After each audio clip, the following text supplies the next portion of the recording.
to try to keep going with the build video on the dirt bike, the CRF 450 that I've converted to electric. This is my jack shaft. So basically the motor runs to, there's a sprocket on the motor, which we'll see probably later in this video if I get things done correctly in a certain amount of time. There'll be a sprocket on the motor that runs to this big sprocket here that goes on the shaft on this side. The other side will have this sprocket on it, which is a smaller one, which runs to the rear wheel. I did this for two reasons. One is it lets you get the motor in a nice spot because the motors are too big to slide in the middle of the swing arm opening, and the other reason is it allows me to run more realistic gearing. The rear sprocket, I think I got the biggest Honda rear sprocket I could find at 54 or 55 teeth.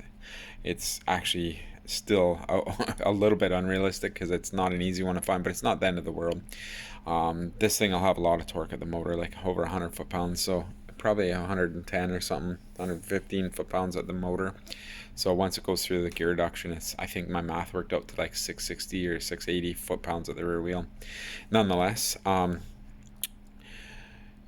the sprockets on each side are both Honda sprockets. I got these shafts, the shaft machined over in Vancouver. A good friend of mine, Casey, managed to pull it together for me. Didn't cost me a lot, which is, I owe that guy a few favors at this point, I think. But nonetheless, it's really exciting because I have to remember which steel it is, but you can see I've finished polishing the bearing surfaces a little bit, and now what I have to do is I actually have to heat it up and quench it to just surface harden the splines on each end a little bit. I think it would probably last quite a while without doing that, but I'm pretty sure surface hardening the splines on each end is going to be beneficial for this to last for a long period. I also realize with this design and my jack shaft housing that changing bearings is going to be a bit of a challenge. It won't be super hard. One option is going to be to put a slide hammer on the bolt on one end and slide hammer it out. The other option is going to be to smash the thing with a hammer and push the farthest bearing out of the jack shaft housing. So that's going to be a little interesting how that all plays out. It is what it is. I think it's not going to be too bad because the bearings should last quite a while. Like probably, if I do this right, probably almost as long as I ride the bike. Like I would say I'd get 10 to 15 years out of this bike. I'd be pretty happy, maybe longer, but if I have to change the bearings every 10 years, I don't think that's going to be a big deal.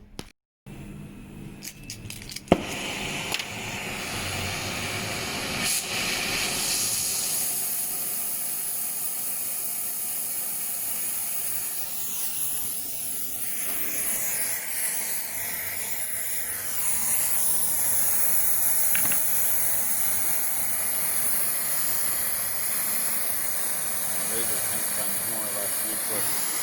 Put that out of the way.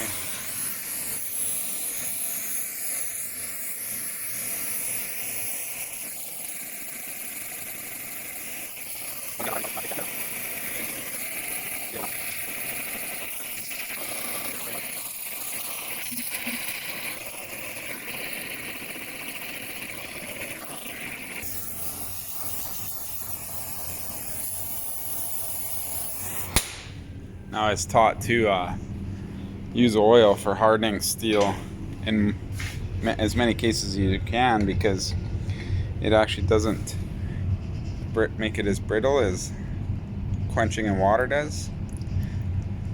So I'm going to do those, a few on this side.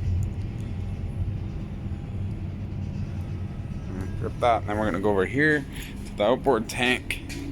We're going to just quench it with some water. Unfortunately, I've been trying to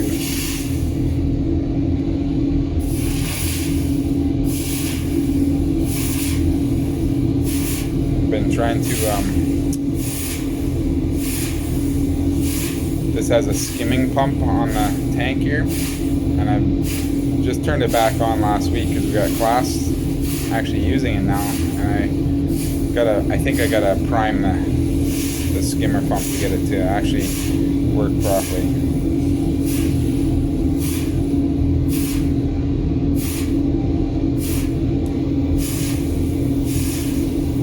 I'm gonna get my pliers right in the middle so that I can dip this a little more consistently on each side. As you see, I'm not trying to go right to the middle. I'm letting the heat work its way to the outside. The goal isn't to quench the whole shaft. It's the hardened ends where the spines are. So this should be pretty good now. So I'll just give it a quick. Just want to get the temperature out of it a little bit. One more. And that should be good. Basically what we'll do is we'll let that cool. And then I'll give it a quick little polish on each end where the bearings go. And actually I'll put this on something metal. Anyways, yeah, I'll give it a quick polish where the bearings go, and that'll be it.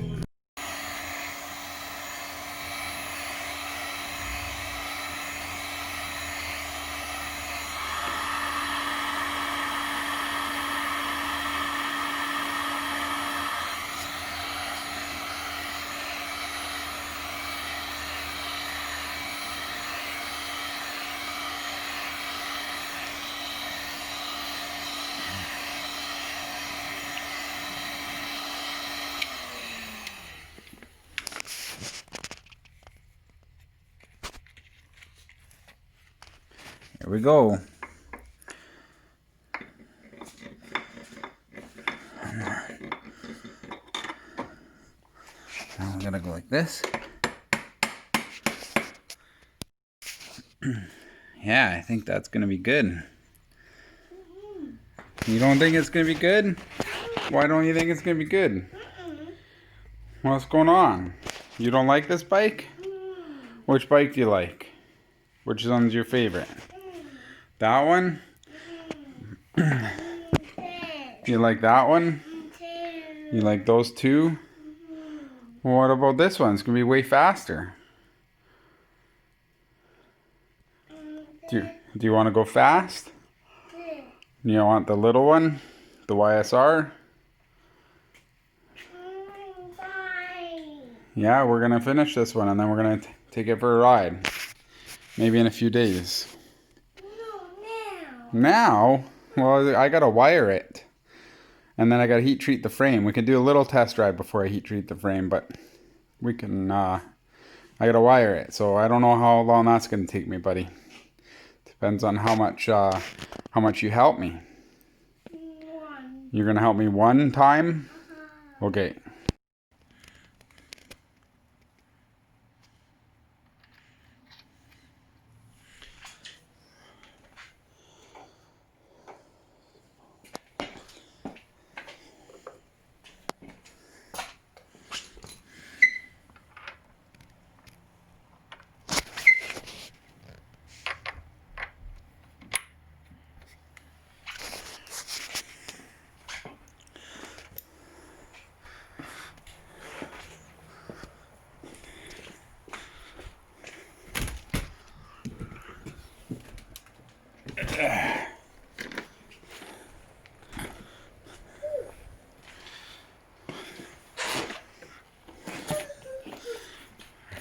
What you doing?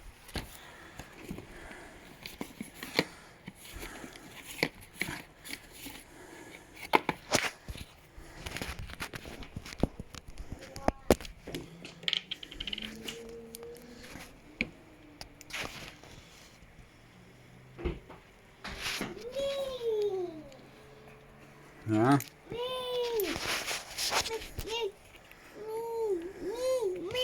Okay, come here. Here, you want to tighten it in there? No. Well, that's what we got. Oh, blue? I already put red on it. Red is the strong one. We need the red one. Yeah, I didn't put too much on though.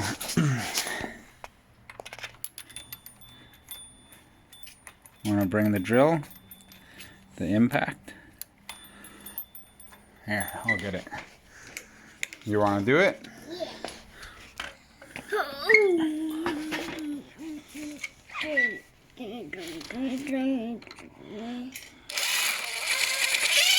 Whoa, give it a quick one. Oh, you gotta get it on the bolt squarely. Like this. Now I gotta hold the other side to tighten it.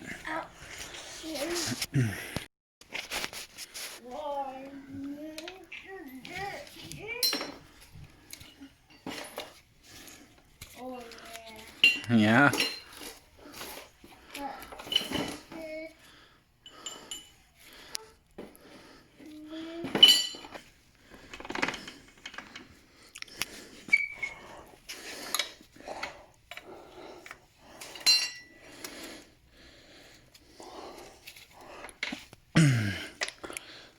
Want to spin the wheel, buddy? Just push it up a little bit. More and more.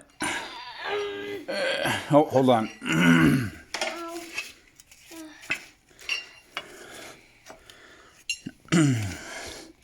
Okay, now I'll do it.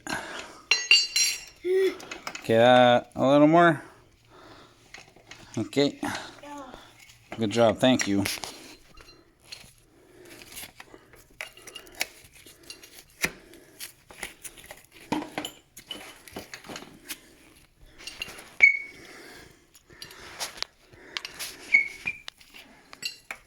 I have to loosen.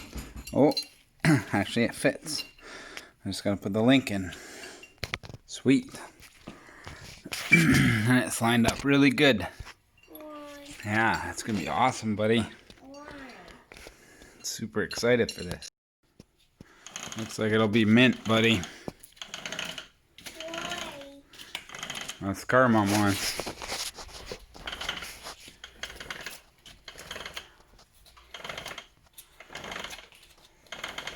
Super stoked for this. Just gotta find the other chain after maybe tomorrow.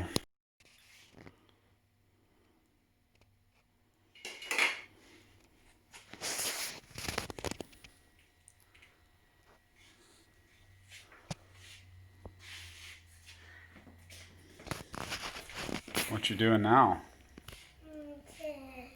Yeah, what are you gonna do with those wires? Hammer. You're gonna hammer the wires? Yeah. What's that gonna do?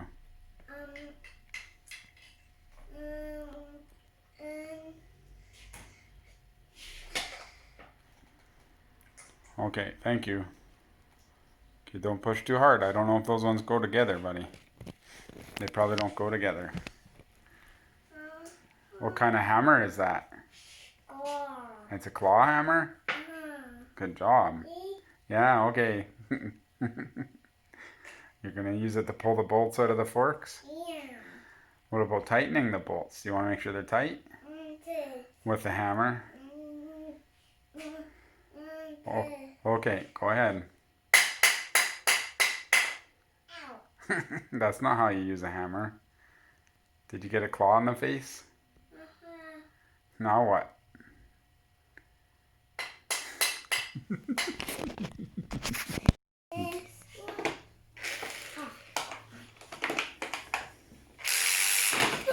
Oh, is it tight?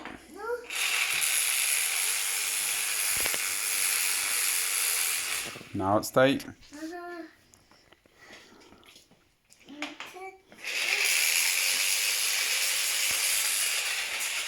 Is it tight now?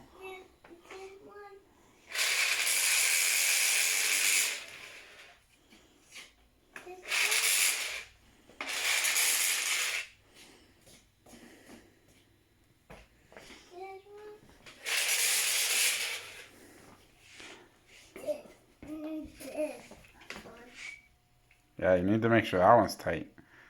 Right? We don't want my axle coming loose because that means my wheel will fall off, right? Yeah. We don't want that.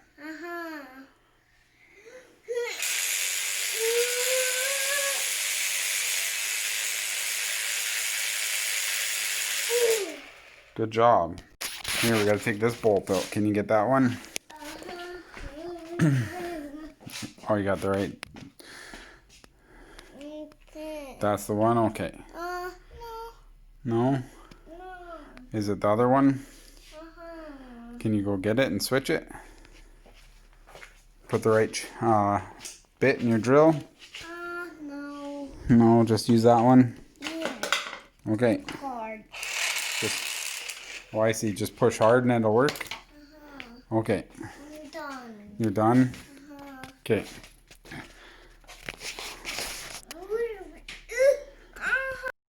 Did you get it with the right drill? Is that the same as this one?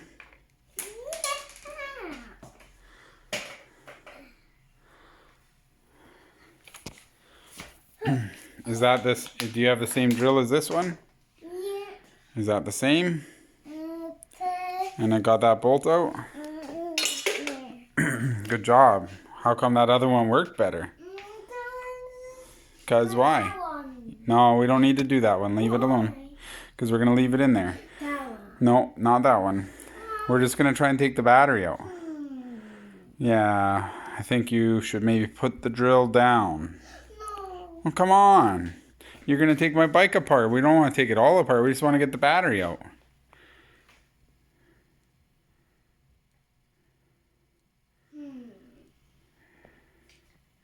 Oh, wait. This. No, no, no, no, no. Quit taking all the bolts out. Come on, you turkey. Hey. Hey. Hey. Hey. Stop it. Hey. Stop taking all the bolts out. Stop it. So this is back with a 14 tooth sprocket and an 11. So I would have roughly like a skateboard wheel right here spinning to work as an idler to keep tension on this chain. Otherwise it'd be fairly slack. Probably jump. It's almost like the most unideal combination because it won't quite let me put a half link. If I was to use a half link, it won't quite let me get all the way with a half link on this sprocket combination. So I'd probably have to go down to a 13 rear with a half link, which would give me a little more clearance here because I don't have much clearance by the swing arm there. Only like probably like 30, 40 thou. Yeah, about 40 thou, 40, 50 thou, like just over a millimeter. So that's not ideal, but I'm working on solutions because without some sort of tensioner, this will skip for sure. And that chain would probably skip back here, take out my swing arm in like a heartbeat. So yeah, it's a lot of pressure to keep on a skateboard wheel too. I'd like to see the chain naturally be the tension it needs to be. So I have to think about this. This is going to be a bit of a challenge. Going up a tooth in the front sprocket helps too, but man, I have to think about this. The whole goal is to have 2 stages of reduction. So if I go up to a 12 in the front and 14 and a 13 here, I'm not really getting much reduction on this side anymore. And the only benefit of having the jack shaft at that point is that it moves the motor forward, which is worth it. Like, we definitely can't fit this motor in line with the swing arm pivot, or even get this sprocket where the OEM sprocket on a Honda would be this 450. So we'll see what I can come up with. All right, I think I've gotten this pretty good actually. With no top bracket, I've gotten it so I've got around 1/2 inch of deflection there.